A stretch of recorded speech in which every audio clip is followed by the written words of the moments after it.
روس کے شہر کزان میں برکس کی جو سمٹ ہے وہ اختتام پذیر ہوئی ہے۔ امریکہ دنیا میں ورلڈ آرڈر کی قیادت کر رہا تھا۔ IMF، ورلڈ بینک، اقوام متحدہ اور نیٹو کی شکل میں وہ سیاسی اور فوجی میدان میں تھے۔ ایک بڑی میز کے گرد دنیا کے 36 ممالک کے سربراہان مملکت یا سربراہان حکومت موجود تھے۔ ہندوستان کے وزیر اعظم نریندر مودی وہ مرکز تھے توجہ کا۔ چین کے صدر شی اور ہندوستان کے وزیر اعظم نریندر مودی اکٹھے بیٹھے۔ چین اور ہندوستان کے درمیان جو سرحدی تنازع ہے، ترکی کے صدر برکس کی اس کانفرنس میں، اس سمٹ میں شریک ہوئے۔ آپ دیکھ رہے ہیں بیلا تبصرے اور میں ہوں شیراز پراچا۔ گزشتہ ہفتے جمعرات 24 اکتوبر کو روس کے شہر کزان میں برکس کی جو سمٹ ہے وہ اختتام پذیر ہوئی ہے، اور اس سمٹ کے اختتام کے ساتھ ہی دنیا میں ایک نیو ورلڈ آرڈر جو پچھلے 10-15 سال سے پروسیس میں تھا، اس کا ایک طرح سے فارملی رسمی طور پر اس کا آغاز ہو گیا ہے۔ 1945 کے بعد سے امریکہ دنیا میں ورلڈ آرڈر کی قیادت کر رہا تھا۔ اس ورلڈ آرڈر کی قیادت جو اس نے 1945 میں دوسری جنگ عظیم کے بعد قائم کیا تھا، اس ورلڈ آرڈر کے جو ستون تھے وہ IMF، ورلڈ بینک کی شکل میں معاشی اس میں تھے، اور اقوام متحدہ اور نیٹو کی شکل میں وہ سیاسی اور فوجی میدان میں تھے۔ اس کے علاوہ 1995 میں مغرب نے WTO، ورلڈ ٹریڈ آرگنائزیشن کی شکل میں بھی تجارت پر کنٹرول کے لیے قائم کی تھی۔ اپنی پچھلی ویڈیو میں جو برکس کی سمٹ کے آغاز والے دن 22 اکتوبر کو میں نے ریکارڈ کی تھی، اس میں میں نے تفصیل سے بتایا تھا کہ برکس جو ہے وہ کیسے وجود میں آیا۔ برک کا نام ایک مغربی بینکار جیمز اونیل نے سجیسٹ کیا تھا 2001 میں، اور آئرینکلی وہ برکس جو ہے آج 2024 میں ایک بہت طاقتور بلاک کے طور پر ہمارے سامنے آیا ہے۔ جمعرات کے روز کزان میں ایک بڑی میز کے گرد دنیا کے 36 ممالک کے سربراہان مملکت یا سربراہان حکومت موجود تھے، جو کہ بہت بڑی اچیومنٹ ہے، بہت بڑی کامیابی ہے روس کی اور برکس کی۔ اس دن جمعرات 24 اکتوبر کو جس میز کے گرد جو لوگ بیٹھے تھے، جو حکومتوں کے اور ریاستوں کے سربراہ، صدور اور وزرائے اعظم بیٹھے تھے، وہ دنیا کی 56% آبادی کی نمائندگی کر رہے تھے۔ اس کا مطلب یہ ہے کہ مغرب اور مغرب کے قائم کردہ ادارے، جو اس کے لیڈ انسٹیٹیوشنز ہیں، جیسے کہ G7 جس کے بارے میں نے پچھلی ویڈیو میں تفصیل سے بتایا، وہ اب مائنورٹی میں ہو گئے ہیں، اور یہ جو برکس کے ممالک ہیں وہ اب کھربوں ڈالر کی جو دنیا کی جو معیشت ہے اس کی وہ نمائندگی کر رہے تھے۔ اور اس طرح مغرب جس نے یوکرائن پر حملے کا بہانہ بنا کر روس پر پابندیاں عائد کی، اور روس کے خلاف مغرب 2014 سے حالت جنگ میں ہے، اور ان کا یہ کہنا تھا کہ یوکرائن پہ فوجی کارروائی کر کے، جس کو امریکی فوجی حملہ کہتا ہے، روس جو ہے وہ دنیا میں تنہا ہو گیا ہے، روس کے ساتھ کوئی بھی نہیں۔ لیکن ولادیمیر پوٹن نے مغرب کو بالکل غلط ثابت کر دیا، اور اس کا ایک ثبوت ایک بہت بڑا ایونٹ تھا۔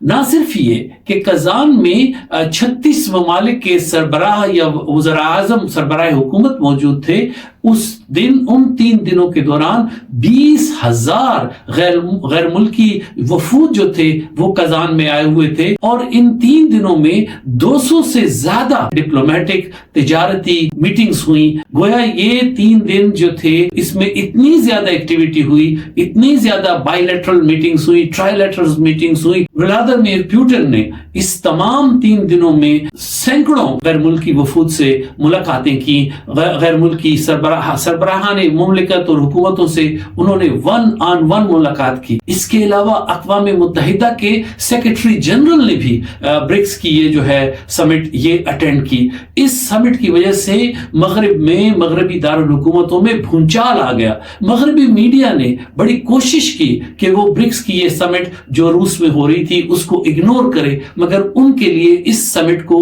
اگنور کرنا اس لیے ناممکن رہا کہ وہاں پر دنیا کی ابھرتی ہوئی اور کئی حوالوں سے پہلی نمبر کی معیشت چین کے صدر بنفس نفیس موجود تھے ایک بہت بڑے ڈیلیگیشن کے ساتھ۔ اس کے علاوہ اس برکس سمٹ کا جو اسٹار تھا، ایک اور اسٹار جو جس پر توجہ تھی، وہ ہندوستان تھا۔ ہندوستان کے وزیر اعظم نریندر مودی جو تھے وہ مرکز تھے توجہ کا، اور ان کا برکس کی سمٹ میں آنا اور اس طرح شرکت کرنا اور وہاں قیام کرنا، اس سے مغربی جو دارالحکومت خصوصاً واشنگٹن میں خطرے کی گھنٹیاں بجی، کیونکہ چین کو کنٹین کرنے کے لیے، چین کا راستہ روکنے کے لیے امریکہ کا جو کوشش ہے، جو سب سے بڑا مہرا وہ جس کو سمجھتے ہیں وہ ہندوستان ہے، وہ بھارت ہے، وہ بھارت پر بہت زیادہ ڈیپینڈ کر رہے ہیں، اور امریکہ کو یہ بات بالکل پسند نہیں ہے کہ بھارت اس کا حلیف ہوتے ہوئے اب انہوں نے کوارڈ بنایا۔ کوارڈ میں آسٹریلیا اور ہندوستان، جاپان جو ہیں وہ موجود ہیں، جو کہ جنوب مشرقی بحر الکاہل کے علاقے میں، جنوب مشرقی علاقے میں جہاں ساؤتھ چائنا سی ہے، وہاں پر وہ چین کا راستہ روکنے کے لیے ہندوستان کے ساتھ مل کر امریکہ کوششیں کر رہا ہے۔ اب وہی ہندوستان جو ہے اس روس کے ساتھ جا کر بیٹھ گیا ہے، اس چین کے ساتھ جا کر بیٹھ گیا ہے جس کو کہ امریکہ کاؤنٹر کرنا چاہتا ہے۔ اگرچہ ہندوستان نے جو پالیسی اپنائی ہے، اور وہ بڑی کلیور، بڑی انٹیلیجنٹ فارن پالیسی ہے، جس میں ہندوستان یہ کہتا ہے کہ ہماری فارن پالیسی جو ہے وہ اس کی بنیاد جو ہے وہ اسٹریٹجک انڈیپینڈنس ہے، یعنی ہم کسی ایک بلاک کے ساتھ ایسوسیٹ نہیں، بلکہ ہم اپنی آزادی برقرار رکھتے ہوئے جس کے ساتھ ہمارے نیشنل انٹرسٹ میٹ کریں گے، اسٹریٹجک انٹرسٹ میٹ کریں گے، وہاں ہم نے تعلقات بنانے ہیں۔ تو روس اور ہندوستان سر جنگ کے زمانے سے ایک دوسرے کے بہت قریب رہے ہیں، انہوں نے اکٹھا کام کیا ہے۔ اب روس جو ہے اپنی تیل اور انرجی کی برآمدات کا بہت بڑا حصہ ہندوستان کو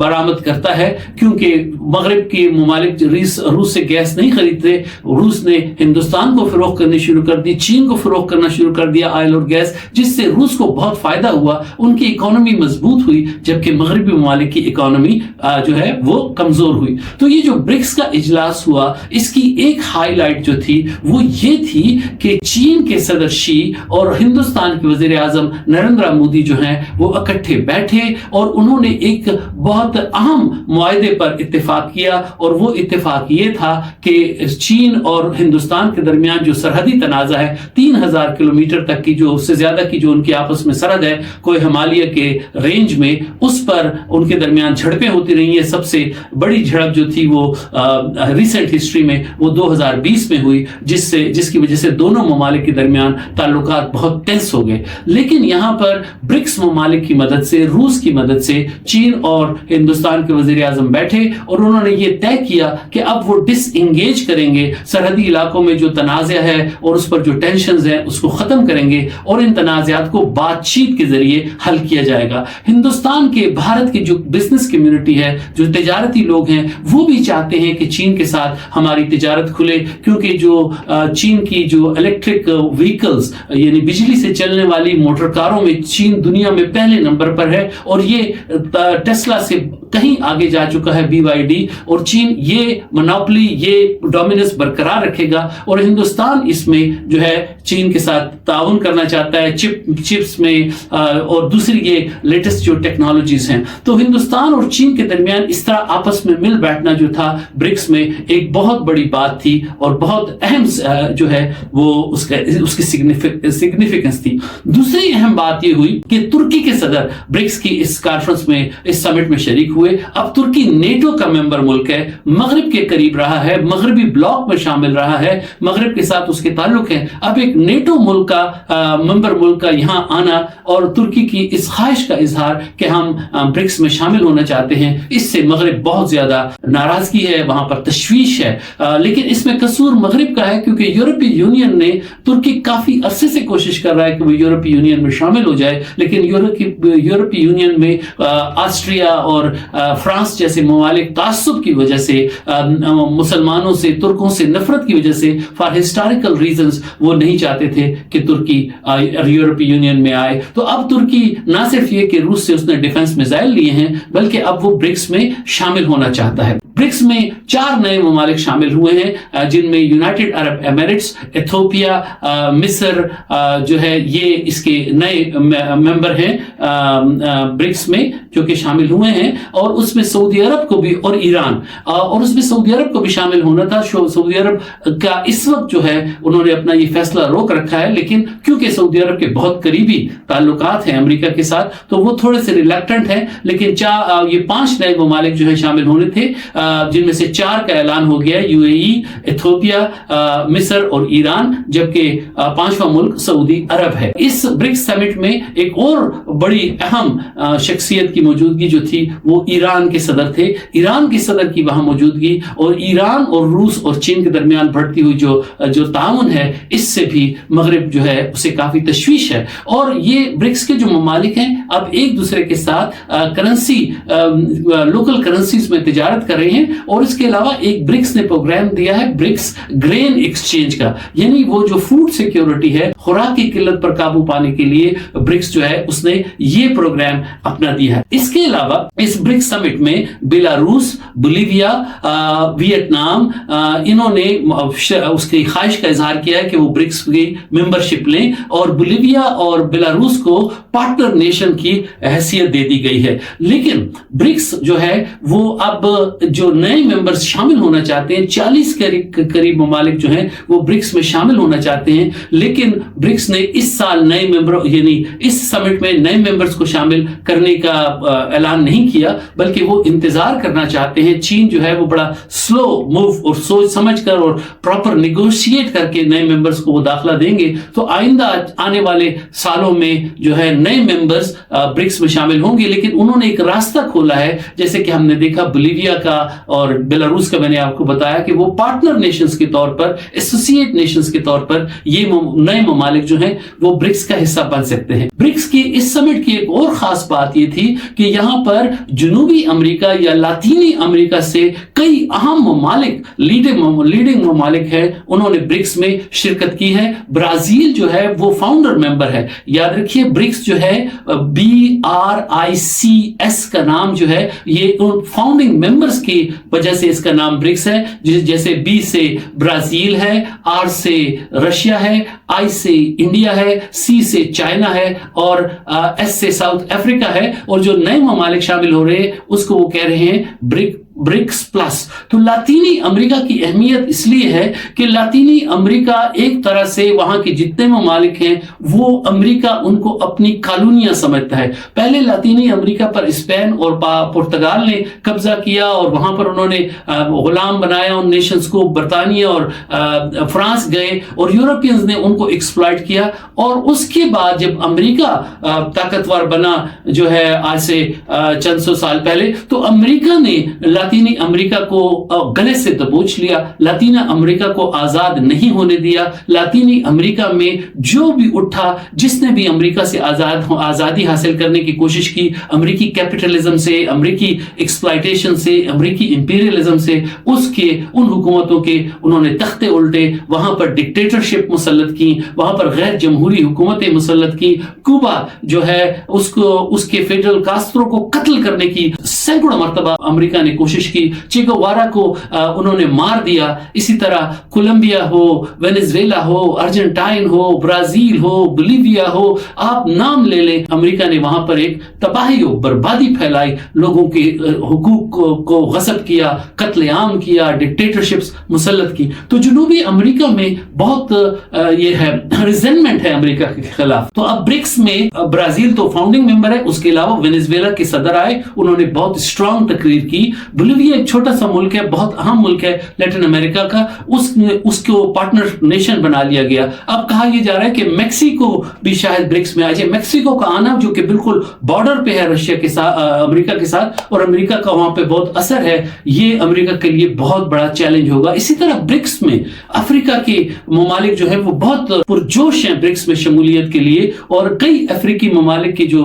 प्रेसिडेंट्स थे, अब इथियोपिया शामिल हो चुका है, जनूबी अफ्रीका पहले से से है, और कई दूसरे ममालिक जो हैं जिनमें नाइजीरिया, कीनिया वो लाइन में खड़े हैं। इसी तरह जुनूब मशरकी एशिया में आप देख लें कि वियतनाम जो है बड़ा इंपॉर्टेंट मुल्क है। उसकी अमेरिका ने वियतनाम में जंग लड़ी, कई साल तक उस पर कब्जा रखा, अमेरिका को शिकस्त हुई, और अब वियतनाम और अमेरिका के ताल्लुकात अच्छे हैं। लेकिन वियतनाम ने भी इस ख्वाहिश का इजहार किया है कि वो ब्रिक्स में शामिल होना चाहता है। तो ब्रिक्स इस लिहाज से एक ऐसा ग्रुप के तौर पर उभरा है जो कि वेस्टर्न हेजेमनी को, वेस्ट का जो गलबा है कलेक्टिव वेस्ट का दुनिया के ऊपर गुज़िश्ता 300 साल से, 17वीं सदी से ये शुरू हुआ, और 17वीं, 18वीं और 19वीं सदी में बहुत स्ट्रांग तरीके से वेस्ट का गलबा रहा। और फिर दूसरी जंग अजीम को जीतने के बाद उन्होंने पूरी दुनिया पर कॉलोनाइजेशन तो कम होनी शुरू हुई, लेकिन बर्तानिया और फ्रांस को अमेरिका ने रिप्लेस किया। अब 21वीं सदी का के पहला हिस्सा मुकम्मल हो रहा है, तकरीबन 24-25 साल होने को हैं। तो अब जो है एक नया ब्लॉक जो है वो सामने आया है जो कि वेस्ट के मुकाबले में खड़ा है। इस वक्त जो ब्रिक्स है, ब्रिक्स क्या चाहते हैं? ब्रिक्स ममालिक ये चाहते हैं कि दुनिया में जो फैसले किए जाएं वो बाहमी गुफ्त शनीद के साथ ममालिक आपस में सलाह मशवरे से करें। ऐसा ना हो कि कुछ ताकतवर ममालिक बंदूक के जरिए अपने फैसले दूसरे ममालिक पर मुसल्लत करें। इसके अलावा ब्रिक्स ये चाहता है कि अक़वाम मुत्तहिदा में रिफॉर्म्स हों, और ये जो सिक्योरिटी काउंसिल में 5 ममालिक बैठे हैं, इस सिक्योरिटी काउंसिल के मेंबरान की तादाद बढ़ाई जाए। अफ्रीका की नुमाइंदगी नहीं है सिक्योरिटी काउंसिल में, जनूबी अमेरिका की नुमाइंदगी नहीं है सिक्योरिटी काउंसिल में, एशिया से सिर्फ चाइना है, लेकिन जापान की भी ख्वाहिश है कि वो सिक्योरिटी काउंसिल में आए, हिंदुस्तान की भी ख्वाहिश है वो सिक्योरिटी काउंसिल से आए, अरब ममालिक की, मुसलमान ममालिक की कोई नुमाइंदगी नहीं है। तो वो यूएन की रिफॉर्म चाहते हैं, वो वर्ल्ड ट्रेड ऑर्गेनाइजेशन की रिफॉर्म चाहते हैं, वो ये चाहते हैं कि वर्ल्ड ट्रेड ऑर्गेनाइजेशन की रिफॉर्म हो, और खास तौर पर वो ये चाहते हैं कि ये दुनिया में जो फाइनेंशियल इदारे हैं, वर्ल्ड बैंक और IMF, जिन्होंने दुनिया के गरीब ममालिक को मजीद गरीब किया है, उनकी मईशतों का गला घूंटा है, उनका खून चूसा है, इनका ये जो तरीकाकार है इसको तब्दील किया जाए। इसके अलावा मगरबी ममालिक, डेवलपिंग ममालिक में जाकर जिस तरह के रिसोर्स को एक्सप्लॉइट करते हैं, वहां के रिसोर्सेज को, उसके खिलाफ उसको कंट्रोल किया जाए। एक नया बैंक बना है, न्यू डेवलपमेंट बैंक, जो कि ब्रिक्स का बैंक है, और ये बैंक में अब मजीद ममालिक जो हैं वो शरीक होंगे। इसी तरह ब्रिक्स जो है वो अपनी करेंसी लॉन्च करना चाहता है, लेकिन वो उसमें टाइम लगेगा इसलिए कि ब्रिक्स में जो शामिल ममालिक हैं, जैसे कि हिंदुस्तान है, UAE है, मिस्र है, सऊदी अरेबिया है, इन ममालिक की इकोनॉमीज जो हैं वो डॉलर के साथ बहुत जुड़ी हुई हैं, और दुनिया में डॉलर जो है इस वक्त भी जो है डोमिनेट करेंसी है। लेकिन ये बताता चलूं, और लोग इस पर एग्री कर रहे हैं कि डॉलर की डोमिनेंस जो है वो खत्म हो रही है। तो ब्रिक्स ने अपने ये जो इजलास खत्म हुआ है इसके आखिर में 134 नुकात पर मबनी अपना जो एजेंडा जारी किया है, वो 21वीं सदी के लिए एक विजन है, 21वीं सदी के लिए एक रोड मैप है। और इस विजन से ये जाहिर होता है कि अब दुनिया में मुख्तलिफ पावर ब्लॉक्स होंगे, मुख्तलिफ मल्टी जो है पोलर वर्ल्ड होगी, यूनिपोलर वर्ल्ड जो है वो अब नहीं रहेगी। तो इस हवाले से मैं आइंदा भी बात करता रहूंगा। बहुत शुक्रिया प्रोग्राम देखने का। मेरी गुजारिश होगी कि इसका पहला हिस्सा आप जरूर देखें। आइंदा प्रोग्राम तक के लिए इजाजत।